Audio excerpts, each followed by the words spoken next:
Salut les amis, j'espère que tout le monde va bien. J'étais en train d'écouter une interview et une personne disait que ses blessures durant la jeunesse, ces moments difficiles, l'accompagnaient et qu'elle n'avait jamais pu s'en libérer. Et moi, je sais que j'ai eu une jeunesse difficile, hein, mais à travers la vie spirituelle, ça m'a jamais enfoncé continuellement, mais ça m'a aidé à m'en sortir au contraire. Parce que quand on va vers quelque chose qui est plus beau, et quelque chose de sale apparaît en nous, ben on regrette, on se repent. C'est comme ça. Et quelque part, ça devient comme un moteur pour qu'on devienne une personne meilleure. Et moi, c'est ce que j'ai vécu. Ça ne m'a pas détruit, ça m'a construit. Alors c'est difficile à comprendre, et en même temps, c'est facile pour une personne qui accepte une forme de foi dans sa vie. Alors ça, c'est quelque chose de personnel. Moi, je rentre pas dedans. Pour moi, la foi est universelle. Chacun a le droit de choisir un chemin, la forme qu'elle ressent dans son cœur. Mais lorsqu'on va vers cette foi, il y a une forme de pureté, quelque chose de plus beau, une dimension plus grande. Et lorsque cette impureté, ces actes mauvais qu'on a passés, ressurgissent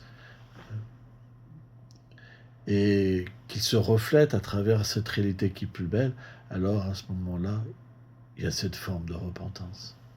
Et c'est important, parce qu'on prend conscience qu'on a mal agi. Et on peut réparer toutes ces erreurs. C'est comme ça. C'est un principe spirituel. Alors là, bien sûr, vous pouvez me dire, oui, mais les gens qui ont été blessés, etc., etc. Ça, c'est une autre chose.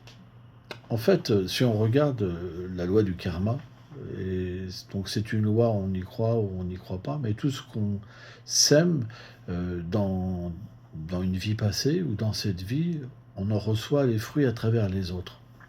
Ça veut dire sous la forme de souffrance ou de bonheur, quelque part.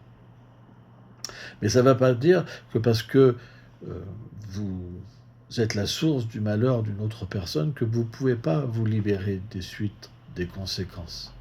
Sans ça, on ne pourrait jamais se libérer et devenir meilleur. Donc c'est quelque chose qui n'est pas possible.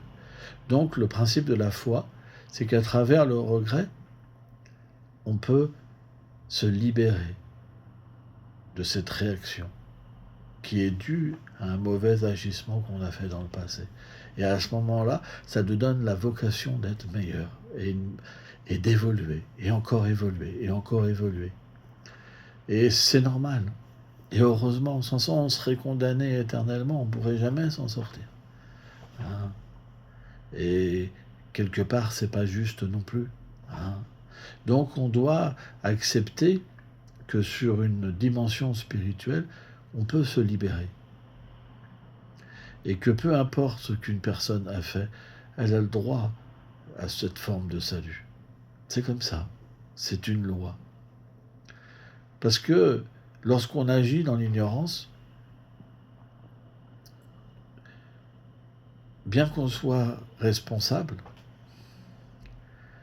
lorsqu'on demande pardon et qu'on accepte de sortir de cette ignorance pour aller vers la réalité, alors il y a cette aide qui vient à l'intérieur de nous-mêmes. Et par cette repentance, c'est comme un feu. On peut tout détruire et se reconstruire. Et c'est ce qu'ont fait tellement de personnes qui ont été vers la foi. Et c'est pourquoi des personnes vraiment dures, ils peuvent après devenir tellement doux. Et c'est une preuve. Parce qu'on voit véritablement cette transformation à l'humilité, à la tolérance, au respect, à la compassion qu'une personne dure peut maintenant exprimer. Et ça veut dire que c'est réel. C'est pas simplement des paroles, c'est une réalité. Et ça, c'est quelque chose qu'on peut expérimenter. Et tout le monde a le droit à une deuxième chance. bien que des personnes peuvent condamner, à travers la foi, on peut être délivré. Et c'est ça qui est beau. Et on doit avoir foi en ça. Merci beaucoup.